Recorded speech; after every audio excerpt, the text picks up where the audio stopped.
Second semi-final, and it's a very damp and greasy track that greets the 28 competitors lining up, the first 14 all to go through to the final. The front row is dominated by the famous Duckham's colours, and there this year's British champion Michael Vergers, 21-year-old Dutch lad who's come to Britain to show how good he is. He's got this plum Works Van Diemen drive. And indeed, it was that drive that was driven last year by Nico Palhares, and he has returned to Formula Ford, returned to the same colour scheme. He was the 1989 British Formula Ford champion. He won the festival last year. He's had a bad year in Formula 3. He's come back to Formula Ford to try and win the festival again. Back on the second row, we have a French sensation, Jules Bouillon. He's the French champion, and he's certainly one of the best French drivers we've seen come over to the Formula Ford Festival so far. He's been pushing forward all weekend, and the French now becoming more and more of a force in Formula Ford. Alongside Bouillon, we have Marc Goossens, a Belgian driver who's come over to Britain, actually did the second half of this year's British Championship. He picked up 4th overall in the British Series, Marc Goossens from Belgium. So this year's champion and last year's British champion line up on the front row. The Brazilian on the outside, actually more favoured position on the start, even though Michael Vergers is on the inside, awaiting the red lamp, which will then flick to green in 4 or 5 seconds. The grid lined up, 15 laps of this semi-final in very greasy, wet conditions. They await the go, and away they go, and it's Vergers that's got the better traction from pole position. Michael Vergers, the young Dutch boy, this year's British champion, leads up to paddock. Palhares safely into second as the rest of the field goes up to Paddock Hill Bend before the steep plunge downhill into the dip, up to Druids in the background. That was Dave Coyne, who's well back and has got a lot of work to do to get up into the higher positions for the final. But very slippery now around Druids. There's been some drizzling rain, and it's very grit. There a spinner, not a spinner, a very sideways Formula Ford, but he held it well, and all the fields go streaming through Graham Hill Bend.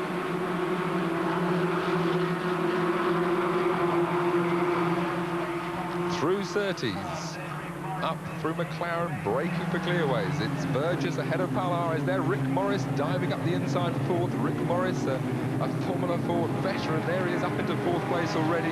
He'll probably be enjoying these greasy conditions, which he does so well in. And they're out wide, interlocking wheels, 2 wheels off on the dirt, but all surviving.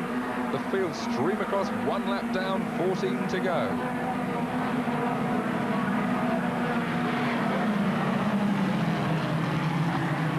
Still up out front, it's still Vergers just ahead. It's very close to his. Palhares looks up the inside as Vergers takes the wider line. Again, these drivers looking for the, maybe not the normal racing line, but one that gives more grip. They take one wide. There's Jules Bouillon, that's the French champion that's shown so well.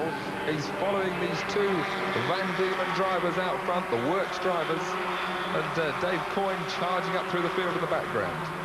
And there, that's almost, he has spun, as Vergers has gone at Surtees. Can he? No, he's touched the barriers, he's bounced off. There may not be enough damage to stop him. So Michael Vergers, one of the big favourites, will there be any damage? He's back in the race, but right down, we can see there, no real visible damage, but up front, Nico Palhares now thinking, well, the old veteran, I'm all right, but certainly would be surprised to have had the lead handed to on a plate like that, and Vergers is going to be kicking himself. But Vergers it was who actually became the new sensation of the festival last year. He dropped about 18th place in the final, which was very wet indeed, and Vergers made his name by climbing up through the field. There, another one off in front of us at Druids in the gravel trap. He's trying to get the traction, trying to get it back out of the gravel, and indeed he got it back. That was Martin Kuhner, the Dutch driver. So Vergers brought himself up from about 18th to 2nd place in the Formula Ford Festival last year, and certainly he's got a lot more work to do. But there we see, there is Dave Coyne. Now he has moved up tremendously. There, number 44, David Coyne, he's moved up to about 6th or 7th place. He was way back in 18th on the grid. David Coyne, he started his heat with a 10-second penalty for an infringement in practice. He moved up to midfield in his heat from the back of the quarter. He moved up to the middle of the grid for this semi-final, and certainly these conditions have suited him, and he's charged back to the front. So first, second, third. There, Rick Morris now third. 4th is the Brands champion Germain, and 5th there, David Coyne. A brilliant drive by Dave Coyne. He's a Formula Ford veteran, a bit like Rick Morris up ahead of him in 3rd place. And Coyne so wants to win this Formula Ford Festival for the Swift manufacturer. And he's up against all these Van Diemen's ahead of him, but he's doing a tremendous job. And there, Rick Morris making a mistake. Germain looking up the inside of Clearways. Will he get through to that place?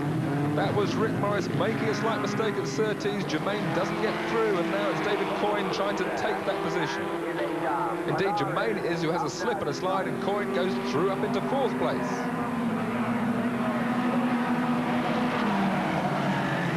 So these conditions obviously suiting Coyne. There's another car bogged down in the sand trap. His Formula Ford Festival over. Morris obviously sliding a lot in 3rd place, and Coyne looking to move to 3rd up the inside of Druids. Morris tries to shut the door and does so very late indeed.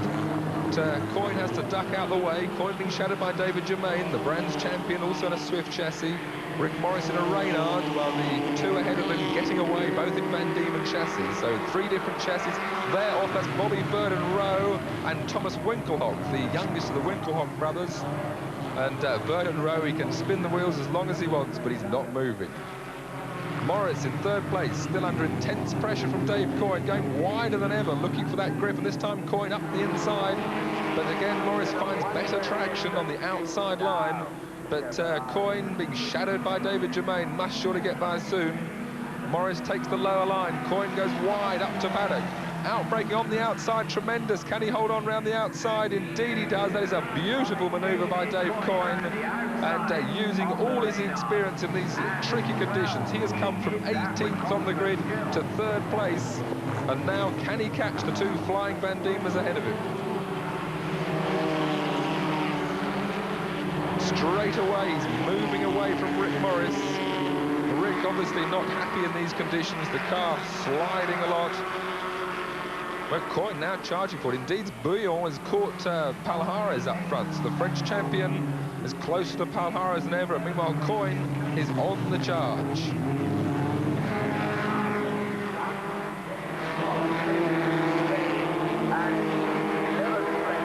Just completing now 6 of 15 laps, and I think Coyne could easily catch those leaders. These greasy conditions means that more can be done to move forward. In the dry, things tend to be much tighter and closer, but if a driver gets it right in greasy conditions, he really can move forwards. Germain now is the one that wants to get by Morris. David Germain, number 88 there, another Swift chassis, trying hard to get by Rick Morris, but Rick, of course, uses all his racecraft to hold that 4th position.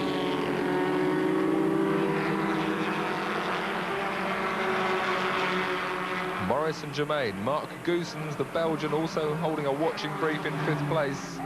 Goossens also keen to get by. Now he looks up the inside at Clearways, but Morris wide around the outside, searching for traction. David Germain in his wheel tracks.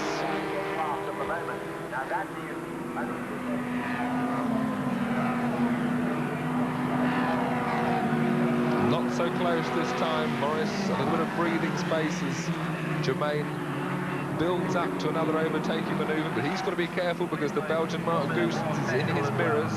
Germain there just checks the mirror to see how close Goossen is.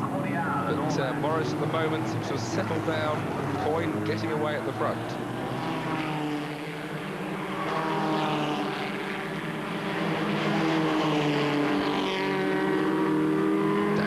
Graham Hill Bend, closer than ever before up to Surtees. This is a very tricky place to overtake. He's having a look up the inside, but it's not to be. Morris holds that line up to Clearways. Now this is where Germain really must try to get in close, try to get the power down a little bit earlier than Morris and to get the momentum onto the straight to try and take an overtaking manoeuvre up to Paddock. The front 3 now fairly well spaced out. Palhares has got a little bit of a breathing space back to Bouillon.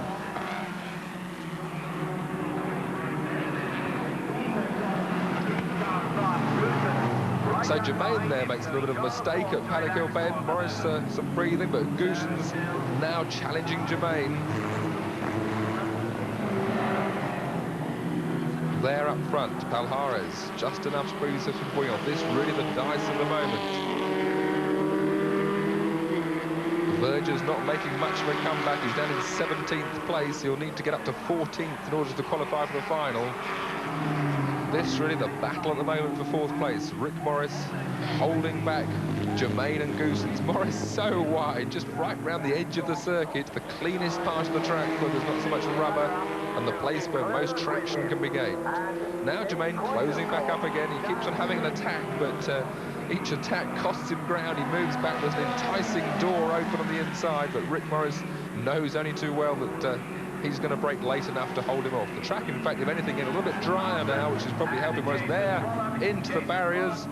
We can't quite see the number. I think that could be Frank Bradley, Mr. Swift himself, which would be a great shame. Frank qualified on pole position for his heat, a tremendous character and a good driver as well, but looks like the end of his festival.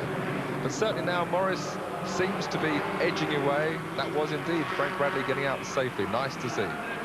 But I think now the track is drying a little bit. You can see that slightly drier line. There's not so much drizzle anymore in the air, and Rick Morris much happier in these slightly drier conditions.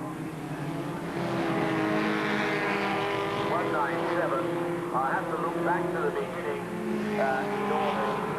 10 laps now then, completed by the leaders. 5 laps to go, and now the battle seems to be more between Goossens, and there he goes, straight up the inside of Paddock. So Germain not so happy in the dry. Goossens slips through there, and that'll please Rick Morris. He can have a breathing space for the moment, but Mark Goossens then moves up to 4th.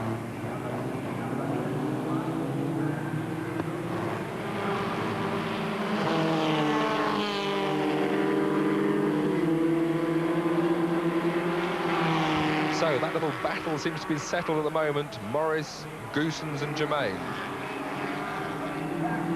4th, 5th and 6th places. But up front, things getting a little bit tighter. Here we see Palhares coming up to finish 11 laps. He's got Bouillon in his wheel tracks, and there Dave Coyne just lapping a back marker. He's much, much closer than before. So Coyne, with what, 4 laps to go, may pull off a sensation in this race if he can move from 18th to win. Certainly it's possible. Palhares under pressure from Bouillon, but Dave Coyne driving one of the races with them. He's come from being, what, 10 car lengths behind to being no car lengths behind in half a lap. So Coyne really the man on the charge. This is a tremendous drive. Coyne, not always the most popular character, he's a controversial character, but he certainly knows how to drive a Formula Ford, or indeed any other racing car for that matter. He is right with him. He's going to look on the inside at Clears. He's straight up to 2nd. Tremendous. Bouillon probably didn't even know he was going to be there, but Bouillon counterattacks. Coyne on the outside line, maybe with better traction, but Bouillon not giving up that 2nd place. But Coyne didn't wait one corner. He caught them, and straight away he attacked. This is Dave Coyne at his best. Now hassling Palhares. He's going to try the outside of Palhares. He's got 3 laps to take the lead, but he wants to do it straight away. Bouillon coming back. Palhares now defending like he's never done before as Coyne looks for the long outside line round Druids. There's 1 back marker ahead to worry Palhares. There's 3 laps to go, and the reward for winning this semi-final is the front row of the grid for the final, and that can mean everything. And Coyne now looking for the inside of Surtees. He won't do that. He'll take the proper racing line. He'll try to make the most. The back marker ahead moves out. All 3 go skating through the inside. Coyne looks wide. Bouillon takes the inside. Coyne now looking for the traction that he needs to get the slingshot. He's right in Palhares' slipstream. Palhares will surely hold the inside line up to Paddock. He'll stay down low, and Coyne will be left with the outside wider line, which Dave goes for.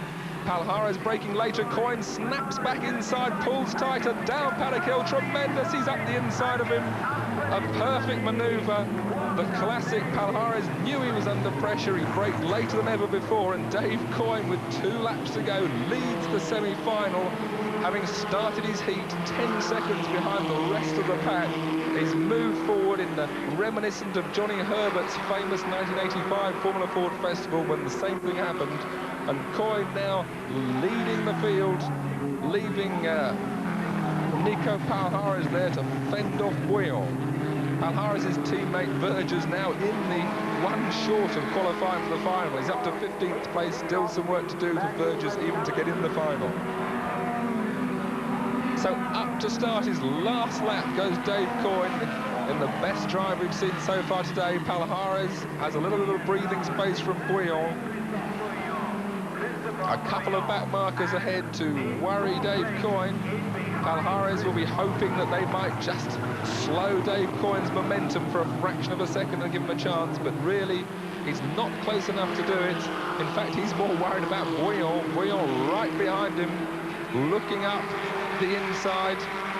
Maybe he's learnt from Coyne the manoeuvre for clearways. Coyne has got a back marker, but it shouldn't hold him up too much. Will Bouillon try the inside line for clearways? Coyne around the outside. No, Bouillon playing it safe.